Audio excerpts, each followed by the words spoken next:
Hello Group guys, Group Games here with another video, and today I want to talk about Baldur's Gate. Baldur's Gate 3 is my second favorite game I have ever played, and winner of the 2023 Game of the Year Awards. Made by Larian Studios and Critical Role, I was going to go into a detailed explanation and rant about the game, but first I'm going to go into every single main character in the game. And by main character, I mean main companion, starting with the best girl in the game, Karlach. If you enjoyed the video, please make sure to like, comment, and subscribe. It helps out more than y'all know, and it helps a brother grow. Let's get into it. The game starts off with our character and every other character, including Karlach, taken by aliens known as Mind Flayers. And yes, I did do a D&D background check on them. They are aliens, and weirdly, so are Githyanki. You escape the ship and meet up with other characters, the same characters we'll talk about in other videos. Will, Lae'zel, Astarion, Shadowheart, Gale, and finally, Karlach. I'd hug you if it wouldn't scorch your skin off. Karlach has not only just escaped the Mind Flayer ship, but also the Hells. Karlach and Will reveal he's been hunting her, mistaking her for a demon, which isn't that hard to understand.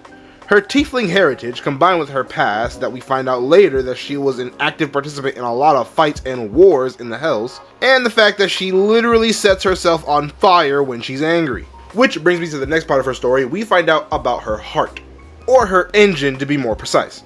Karlach, being forced to serve under Raphael, was forced to have her heart replaced with a literal engine.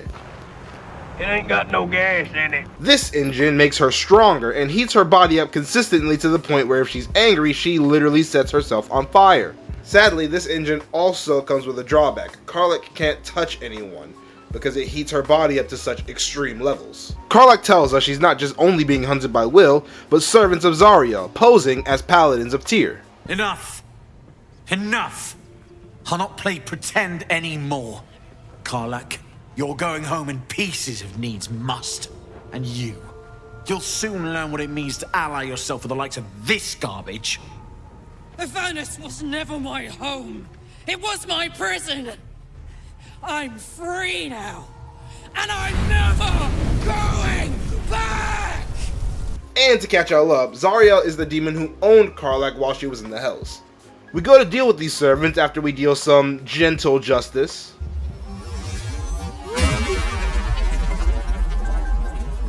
Karlach is a little high on murder and decided to go crazy with some mild encouragement. Zariel's gotta stop fucking with me, you know? I'm done with it. I'm done with her. I'm free. I'm free.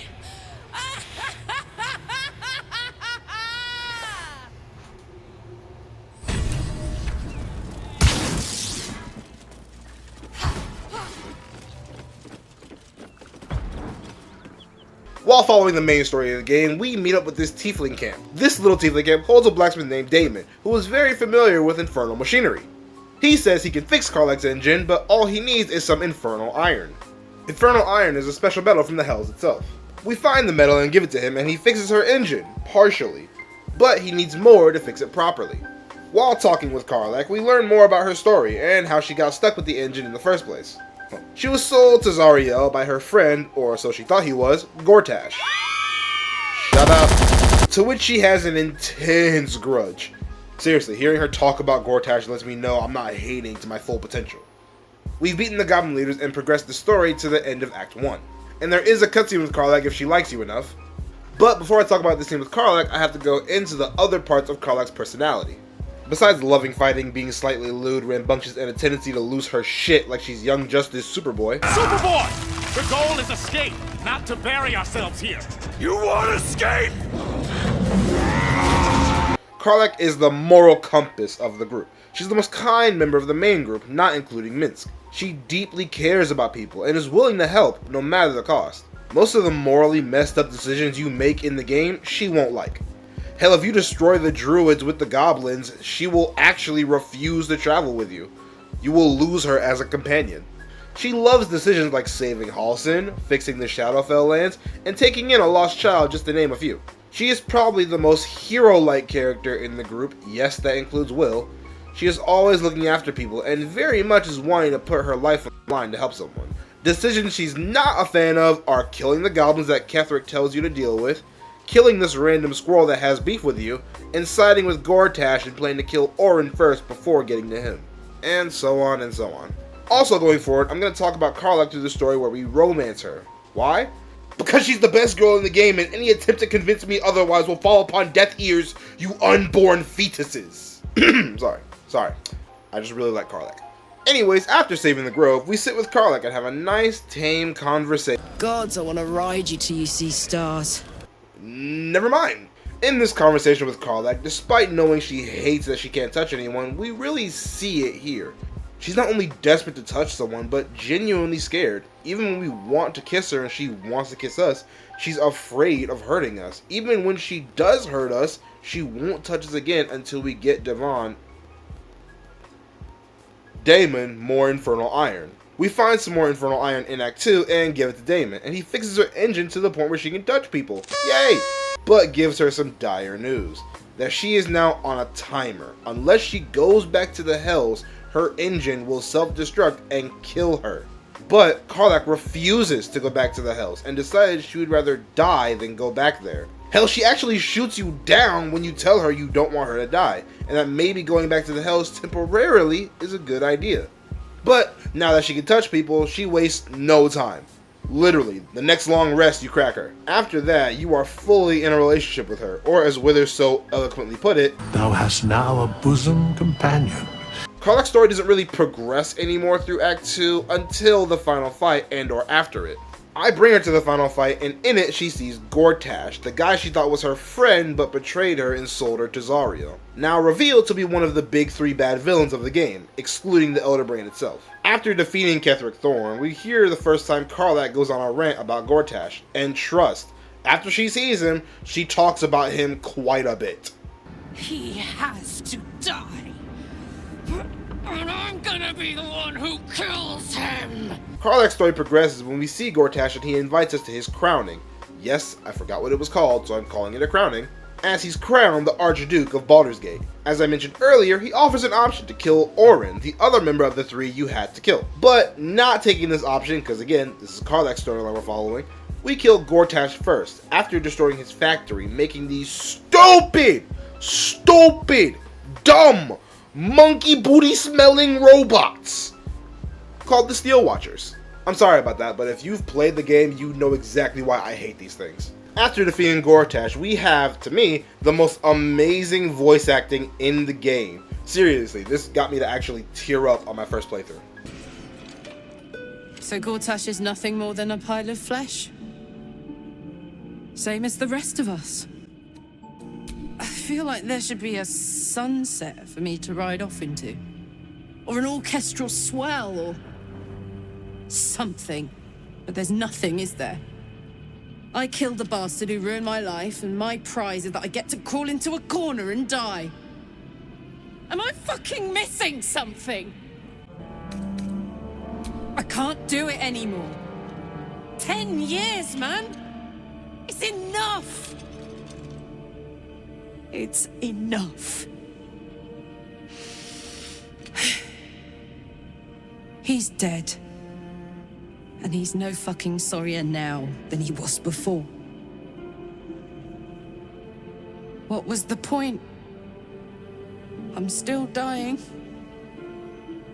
I'm dying. I'm going to die. I don't want to go back to hell. I shouldn't have to. I want to live. I want to live here, in my home, with my own heart. My heart. It was mine. And they took it. I'm going to be as dead as a Gortash any day now. Any moment. And what then? Off to the City of Judgment to waste into oblivion? Into the dirt to get eaten by maggots? Is that it for me? Is that fucking all? And you'll just keep going, won't you? Watching the stars, warming your hands on the campfire, dancing, eating, making fucking love all night. All of it, all of it! That's my reward for everything I suffered. That's why I survived 10 years of torment. The fighting, the clawing, the loneliness, the fucking loneliness. All of it so I could rot.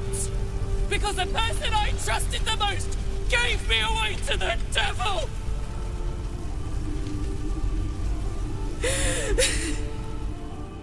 It isn't fair. I don't want it like this.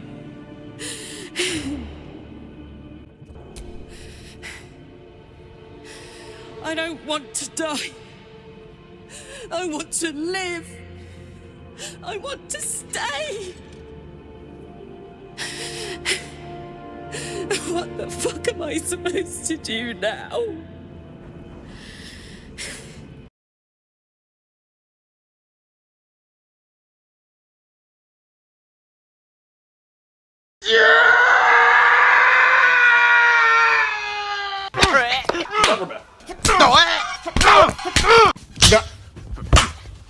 This scene shows that while Karlach said she was okay with dying and refusing to go back to the Hells, she wasn't at all. She hasn't fully accepted it and has simply been coping and dealing with it by pure denial.